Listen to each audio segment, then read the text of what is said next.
दर्शक महानुभावहरू नमस्कार, तपाईहरूलाई हार्दिक स्वागत छ द नेपाल न्युज युट्युब च्यानलमा। सदाका दिन जस्तै आज पनि हामी देश तथा विदेशका मुख्य मुख्य समाचार लिएर उपस्थित भएका छौँ। कहाँदेखि हेर्दै अनि सुन्दै हुनुहुन्छ हाम्रो सामग्री के कस्तो लागिरहेको छ त्यो पनि तल कमेन्ट बक्समा उल्लेख गर्न सक्नुहुनेछ। आज राष्ट्रिय सभा बैठक बस्दै वार्षिक प्रतिवेदन र समितिका अध्ययन गर्दै काठमाडौँ 2मा नयाँ र पुराना अनुहारका सम्मान एजेन्डा, विभिन्न क्षेत्रका विज्ञलाई पार्टीमा आबद्ध हुन काङ्ग्रेसको आह्वान, निर्वाचन अगाडि नै दैनिक उपभोग्य वस्तुको मूल्य वृद्धि, साडीको जुदाई बाछाको मिचाइ नहोस् प्रचण्डको भनाइरहेको छ। विमानस्थलमा जुलुस प्रदर्शन, भेला जस्ता कार्यक्रम गर्न नपाइने, आकस्मिक रूपमा आएको निर्वाचन आयोगले जनस्तरमा मधेसवादीको तरङ्गित, त्रिभुवन विमानस्थल वरपर निषेधाज्ञा, सुरक्षा व्यवस्था कडा, प्रमुख 3 दलको चुनावी असत र नयाँ दल विशुद्धकारी। रवि लामिछानेले भने आगामी निर्वाचन नयाँ विकल्पको परीक्षा, निर्वाचन आयोगसँगको सहकारीमा टिकटकले सुरु गर्यो इन एप इलेक्सन। दर्शक बिन यस्तै महत्त्वपूर्ण समाचार अपडेट लिएका छौँ। भिडियो अन्तिमसम्म हेरेर सुनेर साथ दिनुहोला भन्दै सुरु गरौँ आजको पहिलो तथा विशेष खबरतर्फबाट। राष्ट्रिय स्वतन्त्र पार्टी रासपाका सभापति रवि लामिछानेले दर्शकबिन चुनावी माहौल बुझ्न स्याङ्जा आएका छन्। त्यहाँका कार्यक्रमलाई सम्बोधन गर्दै उनले आगामी निर्वाचन नयाँ विकल्पको परीक्षा भएको बताएका छन्। स्याङ्जा मतदानका लागि तयार भयो कि भएन भनेर हेर्न आएको हुँ। स्याङ्जा आउनुको कारण सुनाउँदै लामिछानेले भने यसपटक हामीलाई 5 वर्ष परीक्षा गरेर हेर्नुहोस्। चुनावी अभियान अन्तर्गत जनमत बुझ्ने क्रममा लामिछानेले बिहिबार कुबिन्डीदेखि चापाकोटसम्मका 19 स्थानमा पुगेर भेटघाट गरेका छन्। उनले स्याङ्जा सदरमुकाम आयोजित भेलालाई पनि सम्बोधन गरेका छन्। सम्बोधनको क्रममा उनले फागुन 21 को निर्वाचन अघिल्ला जस्तो परम्परागत प्रतिस्पर्धा मात्र नभई नयाँ विकल्पको परीक्षा भएको बताएका छन्। उनको भनाइमा आगामी 5 वर्ष देशको दिशा निर्देशन तय गर्ने समय भएकाले सोचेर निर्णय गर्न मतदातालाई आग्रह गरेका छन्। स्याङ्जामा प्रतिनिधि सभाका 2 निर्वाचन क्षेत्र रहेका छन्।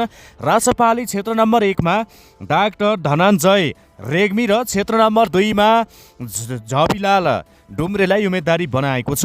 दर्शकबिन लागौ अर्को खबरतर्फ। सङ्घीय संसद अन्तर्गत रहेको राष्ट्रिय सभाको आज 19औं अधिवेशनको नव बैठक बस्ने भएको छ। बैठक अपराह्न 12:15 बजे बस्ने भएको छ। बैठकको सम्भावित दैनिक कार्यसूची सार्वजनिक गरिएको छ। कार्यसूची अनुसार राष्ट्रिय सभाका अध्यक्षले प्रधानमन्त्री तथा मन्त्री परिषदको कार्यालयबाट प्राप्त मन्त्री परिषद सदस्यको कार्यभार तोकिएको सम्बन्धी पत्रको बेहोरा सभालाई जानकारी गराउने जनाएका छन्। त्यसै गरी प्रधानमन्त्री एवं सञ्चार तथा सूचना प्रविधि मन्त्री सुशीला कार्कीले मुस्लिम आयोगको आर्थिक वर्ष 2080-81 को वार्षिक प्रतिवेदन सभा समक्ष पेश गर्ने कार्यसूची रहेको छ। बैठकमा विद्वान व्यवस्थापन समितिका सभापति तुलसा कुमारी दाहालले सङ्घीय इकाइहरू बीच विद्युतीकरण अन्तर सम्बन्ध अध्ययन प्रतिवेदन 2082 तथा बालबालिका सम्बन्धी ऐन 2075 मा रहेका बाल सहभागिता सम्बन्धी प्रावधानहरूको कार्यान्वयन मापन प्रतिवेदन 2082 पेश गर्ने कार्यक्रम रहेको छ। यस्तै सार्वजनिक नीति तथा विद्वान समितिका सभापति माया प्रसाद शर्माले अध्यागमन ऐन 2049 तथा सो ऐन अन्तर्गत बनेका विद्वान सम्बन्धी अध्ययन प्रतिवेदन 2082 माथि छलफल गरियोस् भन्ने प्रस्ताव प्रस्तुत गर्ने कार्यसूचीमा उल्लेख रहेको छ। बैठकमा राष्ट्रपति रामचन्द्र पौडेलद्वारा अधिवेशन अन्त्य सम्बन्धी प्राप्त पत्रको बेहोरा पनि सभालाई जानकारी गराइने जनाएका छन्। आउनुहोस् अब अर्को खबरतर्फ लागौ। दर्शकबिन प्रतिनिधि सभा सदस्य निर्वाचनको मिति नजिकिएसँगै काठमाडौँ निर्वाचन क्षेत्र नम्बर 2 मा चुनावी चहल पहल बढेको छ। औपचारिक प्रचार यही फागुन 4 गतेदेखि सुरु हुने भए तापनि उम्मेद्वारहरू घर दैलो टोलसभा र अन्तर्क्रियाको माध्यमबाट मतदातामाझ पुगिरहेका छन्। यो निर्वाचन क्षेत्रमा 28 जना उम्मेद्वार रहेका छन्। राजनीतिक दलका 16 र 12 जना स्वतन्त्र रहेका छन्। नेपाल कम्युनिस्ट पार्टी एमालेबाट मणिराम भिउलाल, नेपाली काङ्ग्रेसबाट कवीर शर्मा, राष्ट्रिय स्वतन्त्र पार्टी रासपाबाट सुनिल केसी, श्रम सांस्कृतिक पार्टीका मुकुन्द कार्की र राष्ट्रिय प्रजातन्त्र पार्टी राप्राबाट कुन्ती देवी पोखरेल रहेका छन्। यहाँ 22 जना पुरुष र 6 जना महिला रहेका छन्। दलबाट 3 र 3 जना महिला स्वतन्त्र उम्मेदवारी रहेको पनि जानकारी दिँदै आइरहेका छन्। यो क्षेत्रमा पुराना राजनीतिक दल र 3 का उम्मेदवारीको नयाँ पार्टीका प्रत्यक्ष बीच प्रतिस्पर्धा हुने भएको छ। यो निर्वाचनलाई आफूहरूले केवल दलगत प्रतिस्पर्धा मात्र नभई विश्वासको परीक्षाका रूपमा लिएको उम्मेदवारीले बताएका छन्। अधिकांश उम्मेदवारीका एजेन्डा रोजगारी पूर्वाधार विकास, शिक्षा, स्वास्थ्य र भ्रष्टाचार नियन्त्रण गर्ने जनाएका छन्। उनीहरूले कानुन निर्माण भन्दा पनि मतदाताको दैनिकसँग जोडिएका समस्या सम्बोधन वाचा गरिरहेका छन्। कोटेश्वरको ट्राफिक जाम, खानेपानी समस्या, मनोहरा करिडोर व्यवस्थापन र रोजगारीको अवसर सिर्जनालाई पारै सबै उम्मेदवारीले चुनावी एजेन्डा बनाएको जनाएका छन्। देशले सङ्घीय शासन पद्धति अङ्गीकार गरे पनि मतदाताले सडक, पुल, ढल, खानेपानी समस्या सांसदहरूबाटै समाधान हुनुपर्ने बताएका छन्।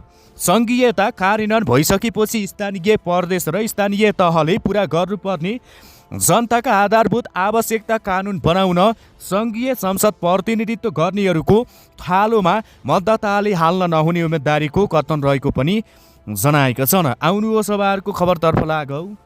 नेपाली काङ्ग्रेसले बदलिएको राजनीतिक चेतना र नयाँ नेतृत्वको स्पष्ट सोचसहित देशलाई सुशासन र समृद्धिको मार्गमा डोराउने सङ्कल्प गरेको छ। पार्टी सभापति गगन कुमार थापाको नेतृत्वमा सङ्गठन शुद्धिकरण, नीतिगत स्पष्टता र जनविश्वास पुनर्स्थापनाको अभियानलाई काङ्ग्रेसले यति बेला उच्च प्राथमिकतामा राखेको पार्टीको भनाइरहेको छ।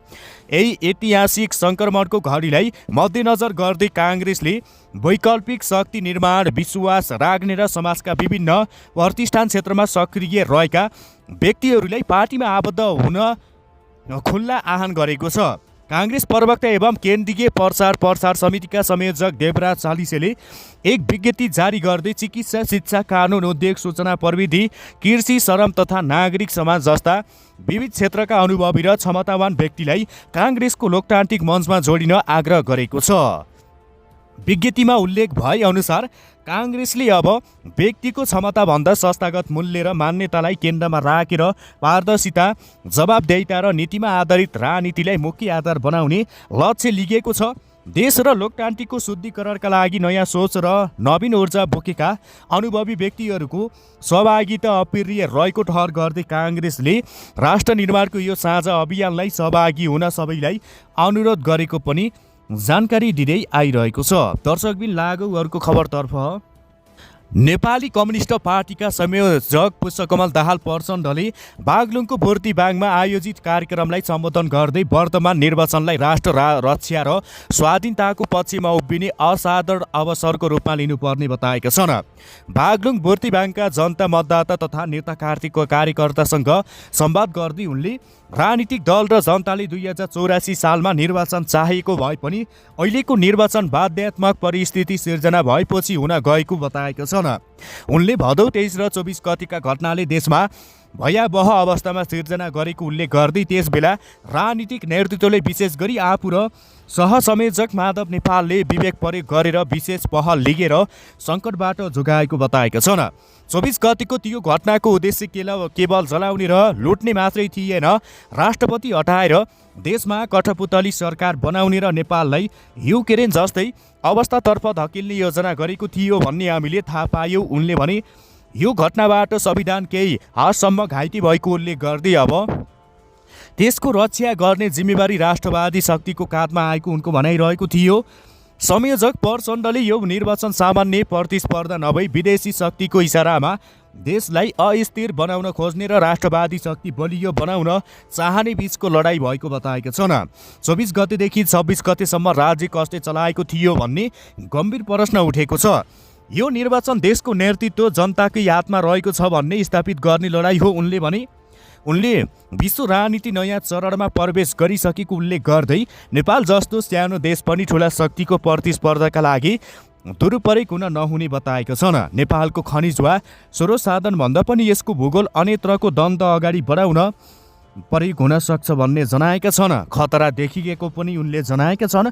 दर्शकबिन यति भन्दै बिदा हुन चाहन्छु। हस्त धन्यवाद भन्दै बिदा हुन चाहन्छौ दर्शकबिन।